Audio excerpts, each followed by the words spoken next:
Hi friends, టమాటా మునక్కాయ కూరకి కావలసినవి మునక్కాయలు, ఆలు, ఉల్లిపాయలు, పచ్చిమిర్చి, ఎండు కారం, తాలింపు గింజలు, సాల్టు, పసుపు పెట్టి నూనె వేసుకోవాలి. కొంచెం రెండు స్పూన్లు తాలింపు గింజలు వేసుకోవాలి.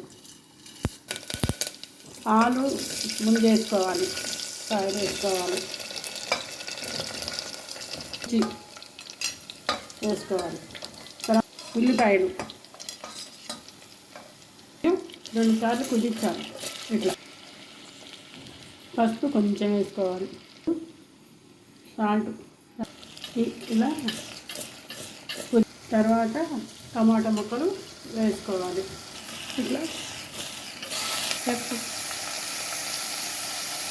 కారం 1/2 స్పూను ఇట్లా కుదించాలి. కుక్కర్ మూత పెట్టి ఒక విజిల్ రానియాలి.